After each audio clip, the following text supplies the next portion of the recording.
tous. Vous avez du retard. Tiens, Hubert, tu peux aller me chercher un café? Je t'en prends un aussi.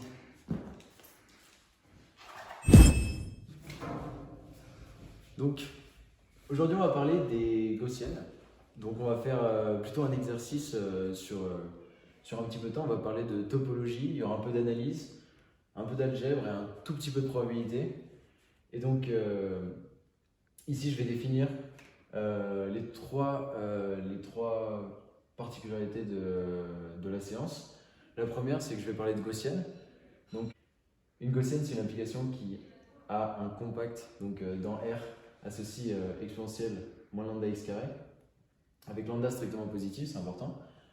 Ensuite, donc K, j'ai dit que c'était un compact dans R, donc il s'écrira de la forme moins AA parce qu'on travaille sur des fonctions paires.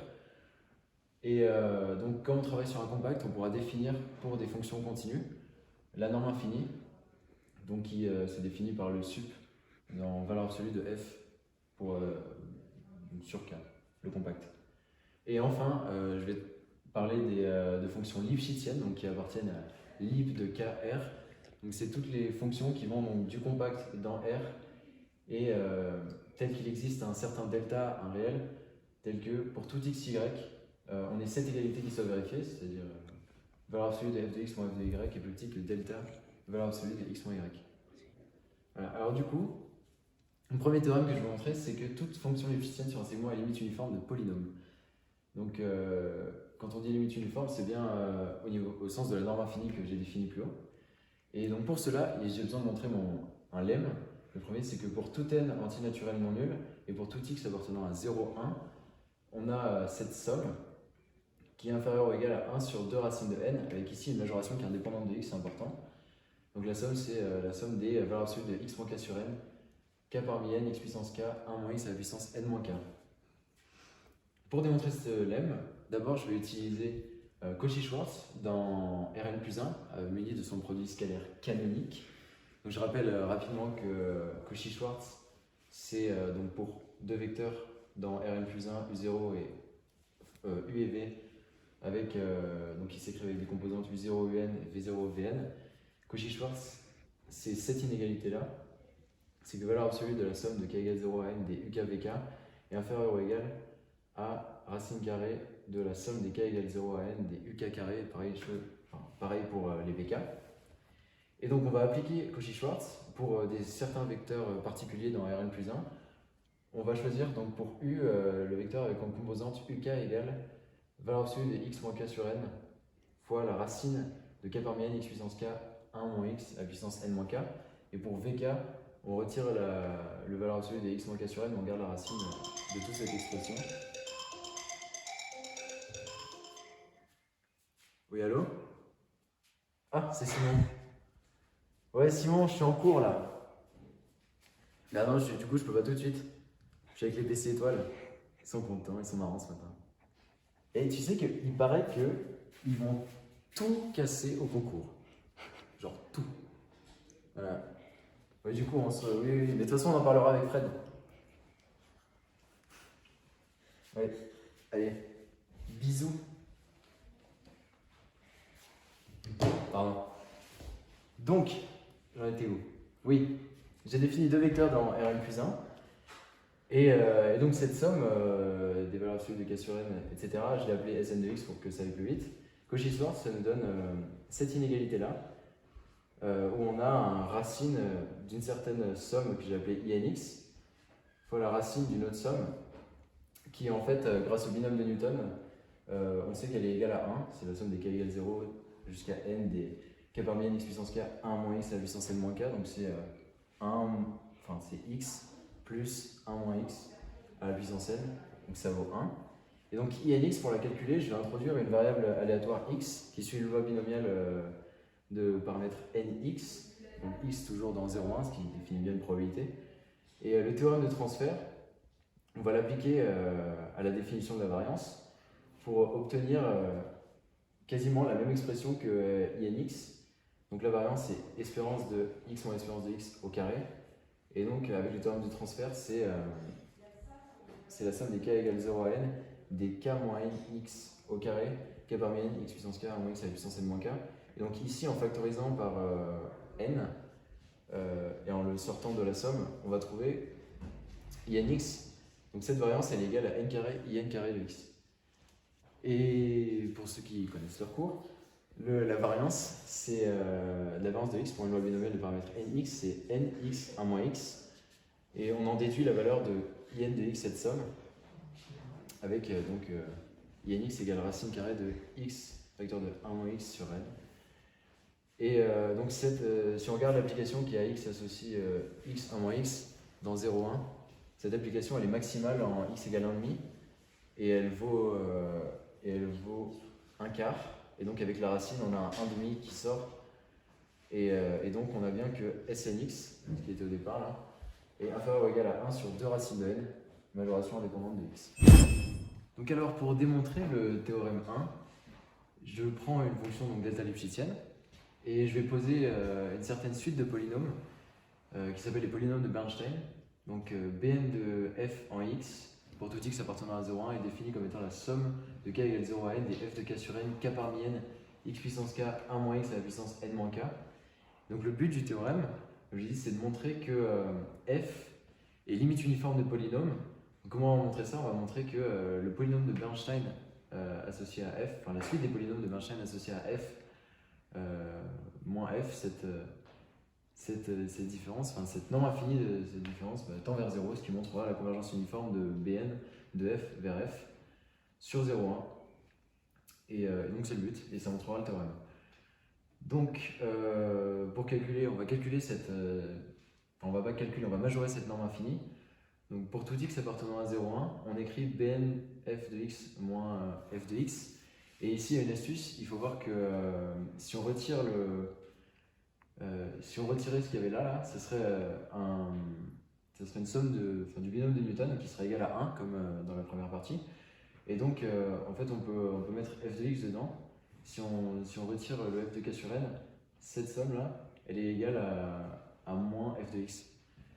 Et donc on l'écrit comme ça. Donc cette différence, on a que c'est k égale 0 à n des f de k sur n moins f de x avec ce qu'il y a derrière. Et donc maintenant on la prend en valeur absolue et on va la majorer par delta, somme de k égale 0 à n des valeurs absolues de x moins k sur n, k parmi n, x puissance k moins x à la puissance n moins k. Qu'est-ce qu'on a fait? On a utilisé du coup l'inégalité triangulaire. Donc c'est inférieur ou égal à la somme des valeurs absolues de ce cas-là. Et on utilise le fait que f est lipschitzienne et x égale, valeur absolue de x égale valeur absolue de moins x pour avoir cette somme. Ici on reconnaît la somme Sn de x et donc on va pouvoir la majorer. On va pouvoir majorer cette valeur absolue par le résultat du lemme 1. Donc c'est inférieur ou égal à delta sur 2 racines de n. Donc on a montré que que la valeur absolue de cette différence est inférieure ou égale à delta sur 2 racines de n pour tout x appartenant à 0,1. Donc on peut passer au suprêmum et on a que la norme infinie de Bn de f moins f sur 0,1 est inférieure ou égale à delta sur 2 racines de n qui tend vers 0 quand n tend vers plus infini. Le but c'était d'avoir la convergence uniforme sur tout compact de R. Mais ici on a que travaillé sur 0,1. Mais pour se ramener à tout compact, il faut juste faire un changement de variable t égale x moins a sur b moins a qui nous donne le résultat du théorème sur tous les compacts. Alors on se retrouve pour la deuxième partie qui est de montrer le théorème 2. Donc,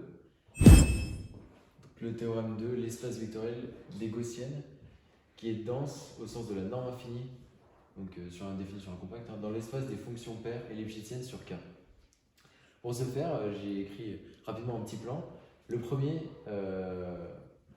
c'est de montrer que l'adhérence de E, donc du sous-espace vectoriel des gaussiennes, c'est un sous-espace vectoriel des fonctions lipschitziennes. Deuxième partie, montrer que la fonction qui a x associé 1, donc constante, et la fonction qui a x associé x carré sont dans l'adhérence de E, et que l'adhérence de E est stable par produit. Donc ça c'est le plan, et ensuite on verra qu'on peut montrer le théorème 2. Donc pour cela, le premier lemme, ça va être de montrer qu'il existe une certaine constante qui dépend de la définition de mon compact. Le compact c'est moins AA, et t est une constante telle que pour tout x appartenant à un certain compact moins AA, on est valeur absolue de l'exponentielle de x moins 1 inférieure ou égale à cette constante fois valeur absolue de x, et valeur absolue de l'exponentielle x moins 1 moins x inférieur ou égal à une certaine constante d x carré. En fait, donc, pour montrer ce lemme, c'est très simple. On remarque que les fonctions ici, donc x avec exponentielle x moins 1 sur x et la fonction qui a x associé exponentielle x moins 1 moins x sur x carré sont des fonctions développables en série entière sur le compact, donc continues, donc elles sont bornées sur un segment et en passant de l'autre côté le dénominateur, on a les inégalités voulues. Ensuite, un autre lemme, le lemme 3, si on prend trois suites de fonctions continues et telles que Fn converge uniformément vers f et Gn converge uniformément vers G, alors le produit des suites Fn-Gn converge uniformément vers le produit des fonctions Fg. Alors, pour montrer ce lemme, on dit que le fait que cette norme infinie, la convergence uniforme, tende vers 0, c'est équivaut à dire qu'à partir d'un certain rang, il existe, donc à partir d'un certain rang, cette norme infinie est plus petite que 1, par définition, enfin par le fait qu'il y ait convergence uniforme, et à partir de ce rang, on regarde la norme infinie de la suite des Gn, de la suite des normes infinies de Gn. Celle-ci, on l'écrit avec donc moins g plus g à l'intérieur et on utilise l'inégalité triangulaire pour dire que cette norme infinie des Gn est inférieure ou égale pour tout n à la norme infinie des Gn moins g plus la norme infinie de g. Cette norme infinie là, comme elle converge vers 0, on a cette inégalité ici, on l'applique et on garde la norme infinie de g. Au final, on a montré que la suite des normes infinies de Gn est bornée. Et c'est important pour montrer que l'adhérence de E est stable par produit. Donc alors pour montrer que l'adhérence de E est stable par produit, donc maintenant je regarde la norme infinie des Fn-Gn moins Fg. Je rajoute des termes comme avant et j'utilise l'inégalité triangulaire pour avoir que cette norme infinie est inférieure ou égale à Fn-Gn moins Fgn plus la norme infinie de Fgn moins Fg. Et ici, je majeure encore une fois en sortant les facteurs qui m'intéressent. Donc, cette norme infinie est inférieure ou égale à la norme infinie des Fn moins F, facteur de la norme infinie de Gn, plus la norme infinie de F, facteur de la norme infinie de Gn moins G. Et cette expression, elle tend vers 0. Pourquoi? Eh bien, ou à l'autre, c'est écrit là. C'est écrit là, Fn et Gn convergent uniformément vers F et G. Donc cette norme infinie ici, elle tend vers 0. On a montré que la suite des normes infinies était bornée. Donc ça, c'est inférieur ou égal à une constante, ça tend vers 0. Et l'autre terme, c'est exactement pareil. Cette norme infinie tend vers 0 et l'autre, elle est bornée. Donc si vous êtes encore là, n'hésitez pas à lâcher d'ailleurs dans les commentaires un petit poireautin. Ça, on verra qui c'est qui a tenu. On peut finalement démontrer le théorème 2. Je rappelle que les fonctions alpha et bêta sont définies comme ci. Et on va regarder la suite des un qui est définie par les fonctions qui a x associées exponentielle moins 1 sur n x carré. Donc on se place à partir d'un certain rang pour que x carré sur n soit dans notre compact. Et on majeure pour tout x dans le compact alpha moins un de x. Et avec le lemme d'avant, on a que cette différence en valeur absolue inférieure ou égale à une certaine constante fois x carré sur n qu'on majeure par les extrémités du compact, donc c'est a carré sur n qui est indépendante de x. Donc on peut passer au suprêmum et on a que la norme infinie de alpha moins un est inférieure ou égale à une constante sur n qui tend vers 0 quand n tend vers plus l'infini. Donc cette fonction est dans l'adhérence de E. Maintenant pour bêta, on regarde la différence en valeur absolue des exponentielles moins x carré sur n moins 1 plus x carré sur n. Le lemme de tout à l'heure montre encore que c'est inférieur ou égal à une constante sur n carré qui aura le bon goût de tendre vers 0 après. Mais d'abord, il faut multiplier par n, c'est ce que j'ai fait là, pour avoir que cette valeur absolue, cette différence de valeur absolue inférieure ou égale à une constante sur n qui tend vers 0. Donc ici, là, cette suite de Vn, elle est dans E bar, parce que par combinaison linéaire, on divise par 1 sur n, donc c'est une constante multiplicative, et le lambda est strictement positif, donc elle est dans l'adhérence de l'espace vectoriel des gaussiennes, et on peut passer au suprêmum, et donc la norme infinie des Vn moins bêta tend vers 0 quand n tend vers plus infini, donc bêta est dans l'adhérence de E. Et on a montré que du coup x carré était dans l'adhérence de E. Comme on a montré que l'adhérence de E était stable par produit, on a, si on fait bêta, on a bêta au carré dans l'adhérence, bêta à la puissance k. Donc on a tous les monomes pairs qui sont dans l'adhérence de E, et par combinaison linéaire, quand on travaille avec des espaces vectoriels, on a que tous les polynômes pairs sont dans l'adhérence de E. Et donc maintenant il reste juste à montrer qu'une fonction qui est delta lipschitzienne paire est dans l'adhérence de E. Donc pour ça, on prend une suite de polynômes qui est donnée par le théorème 1, donc qui converge uniformément vers f. On pose rapidement pour les notations la fonction g tilde qui à x associe g de moins x. Et on vérifie facilement que la suite des polynômes pn tilde converge uniformément vers f tilde. C'est juste une norme infinie qui tend vers 0, c'est simple. Et ensuite, si on somme, on a la convergence uniforme de Pn plus Pn tilde vers f plus f tilde, sauf que comme f est pair, f tilde égale f, donc c'est égal à 2f. Et donc si on divise par 2, on a la suite de polynômes Tn qui est égale à 1,5 de Pn plus Pn tilde qui converge uniformément vers f. Sauf que la suite de polynômes Tn, c'est une suite de polynômes pairs. Et donc f appartient à E bar. Donc on a montré que tous les polynômes pairs étaient dans E bar.